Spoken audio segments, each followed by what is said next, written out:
Всем привет! Сегодня будет эксперимент. Суть в том, что я хочу сделать воблер с большими глазами. Так как делают что-то подобное впервые, что-то может пойти не так.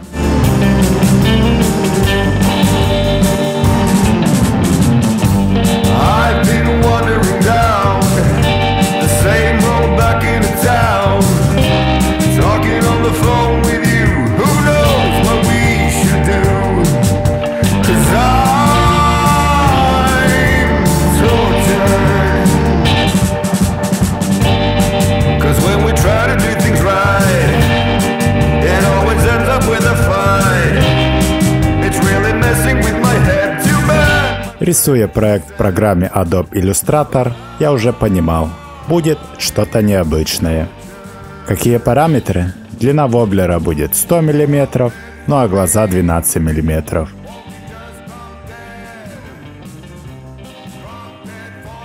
И вот, шаблон готов, настроение отличное, начинаю делать воблер.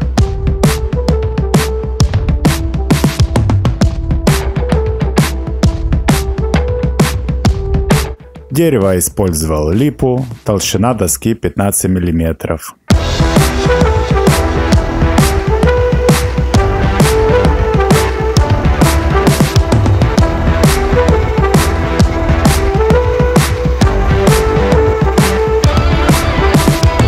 Приклеил к доске часть шаблона и вырезал заготовку на ленточной пиле.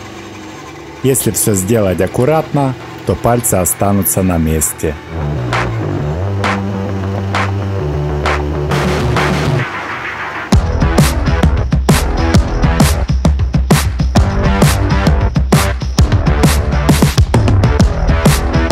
Теперь подровняю все на шлифмашинке.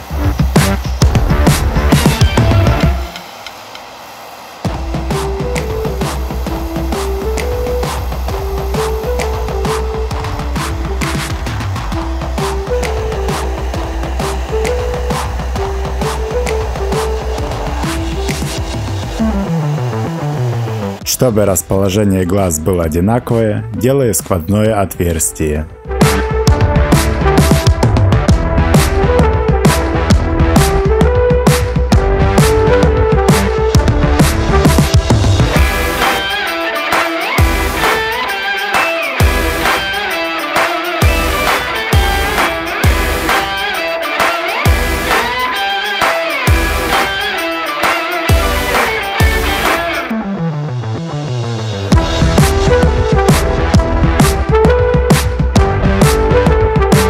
Ставлю метки под груз и петли.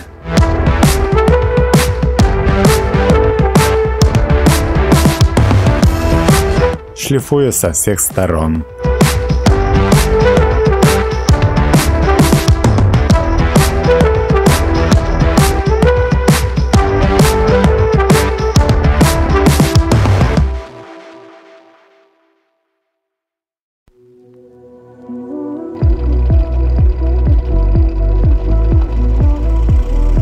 Далее делаю отверстия под грузики, вес одного где-то 0,6 грамма.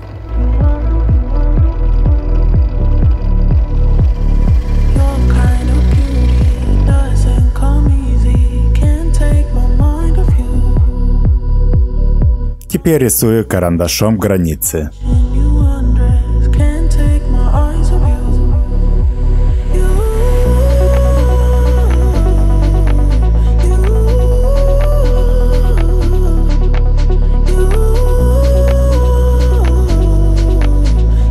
Все это вырезаю ножом, но если что, то не нужно уж идеально вырезать, так как потом все подровняем наждачной бумагой.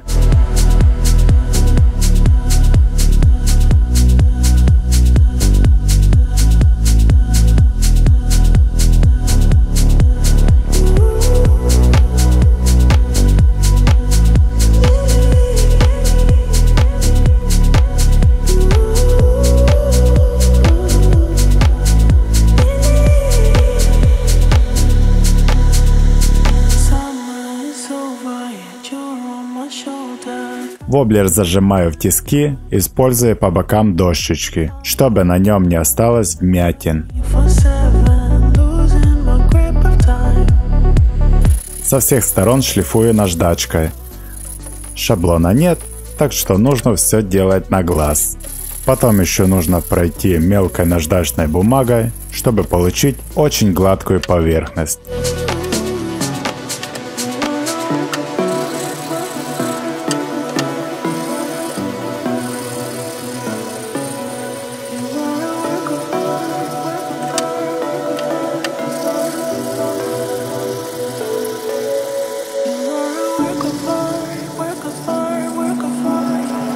Итак, переходим к следующему этапу.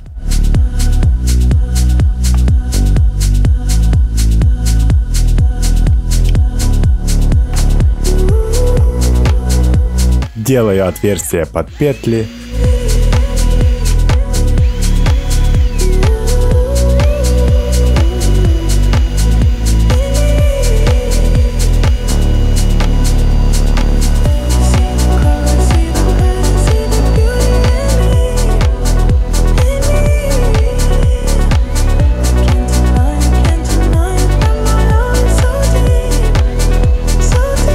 Углубление под глаза, диаметр 12 мм.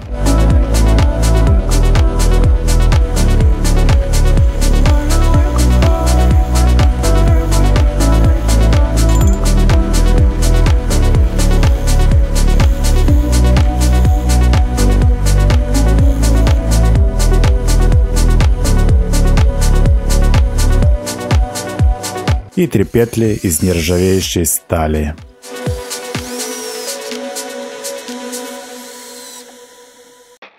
Вот что я сделал. Видите ли, выглядит неплохо, но еще многое предстоит сделать. Итак, продолжаем далее.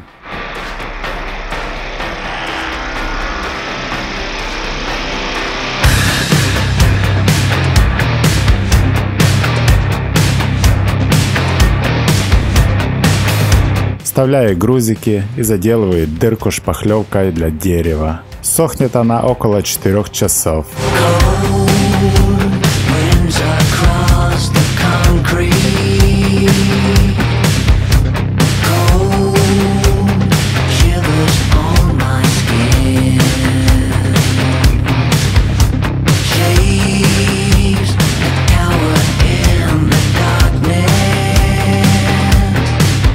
Заколотил эпоксидную смолу, прогрел примерно на 50 градусов.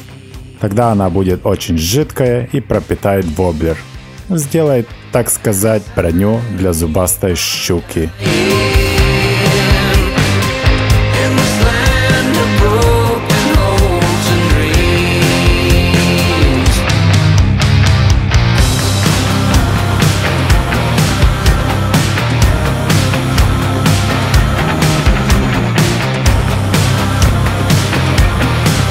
Итак, как же сделать глаза? Ну и тут я увидел игрушку сына Поппит.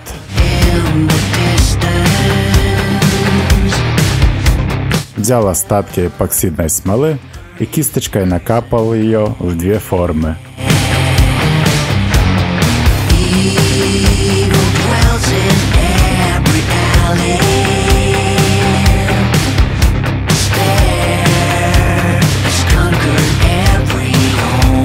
Интересно, как будут выглядеть, когда высохнут. Тогда оставлю все на 24 часа, пусть хорошо подсохнет. Перед покраской шлифую мелкой губкой, чтобы удалить все неровности после пропитки. Я приготовил разные краски и начал рисовать.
Еще купил на AliExpress 2 краски, они должны светиться под ультрафиолетом.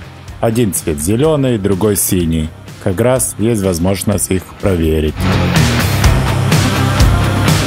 Дорисовываю черной краской детали, и покраска воблера готова.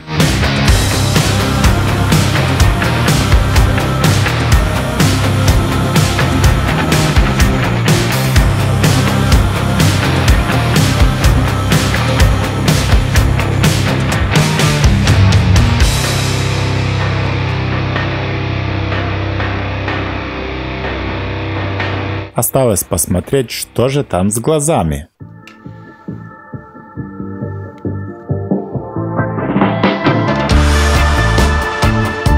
А с глазами что-то не так. Обратная сторона матовая, наверное, форма игрушки такая. Но это все, думаю, исчезнет под слоем эпоксидной смолы. Только проблема вот в чем. Осталось много пузырей.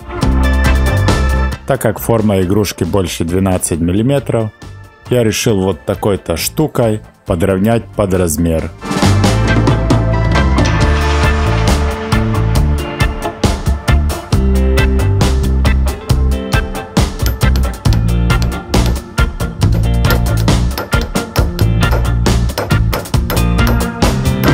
Когда молотком стучал, думал, все, лопнул глаз. Но нет, повезло.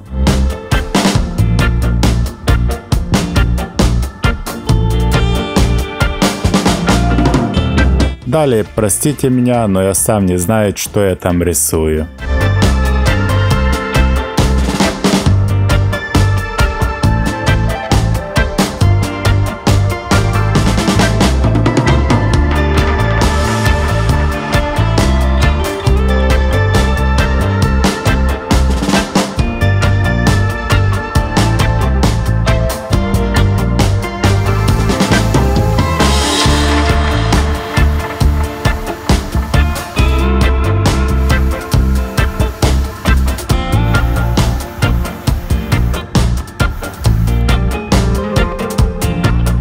Приклеиваю глазки эпоксидным клеем.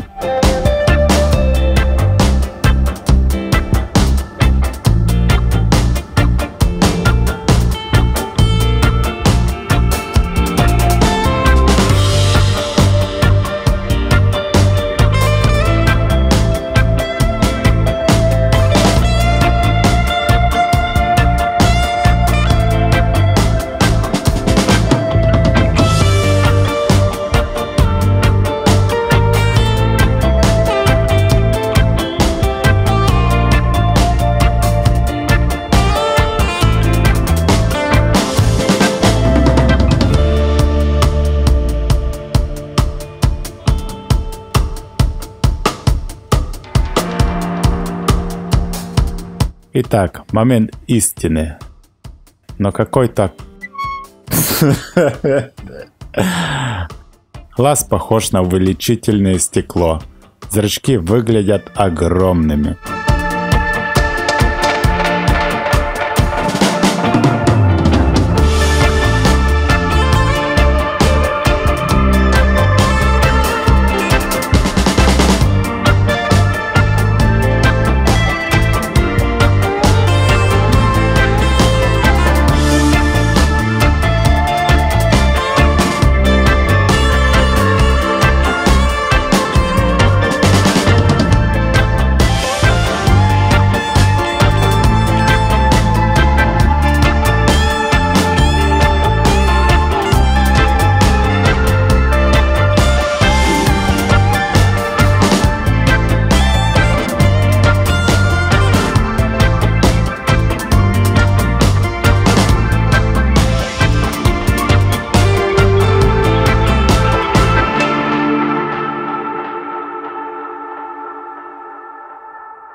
Воблер засветил фонариком, светится очень слабо. На камеру не видно, видимо, нужно больше краски.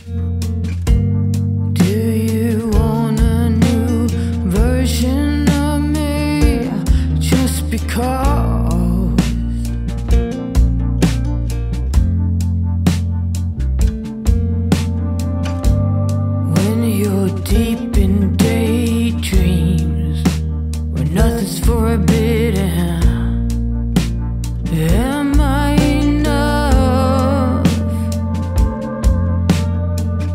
Осталось приклеить плавники и все покрыть финишным слоем эпоксидной смолы.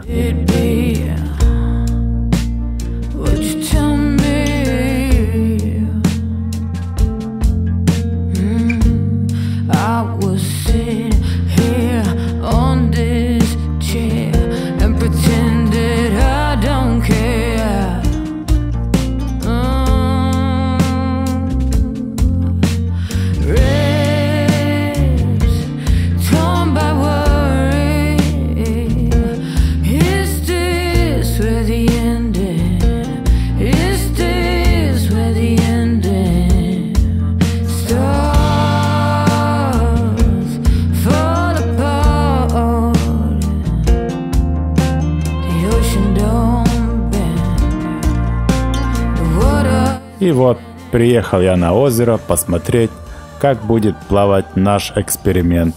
Поставил тройники под номером 6.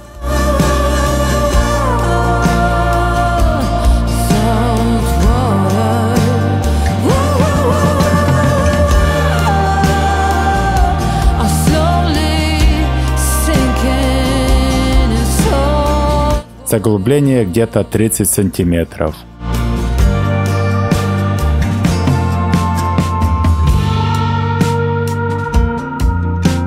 Ровная проводка заставляет воблер двигаться вправо и влево.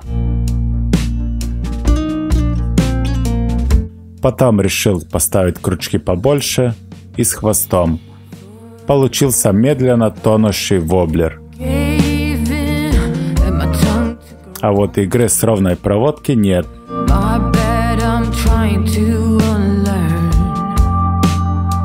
А в рывках смотрится зато очень красиво.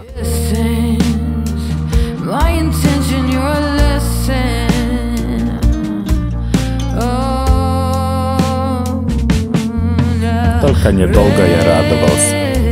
При неудачном забросе воблер зацепился за тростник.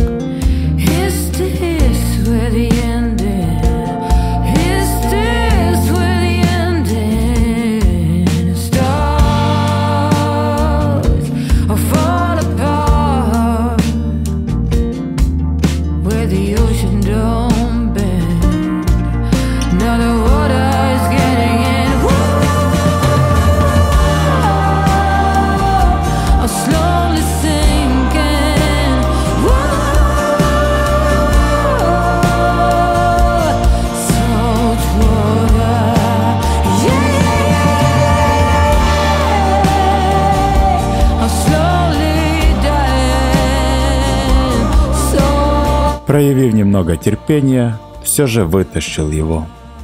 Но я упустил одну вещь.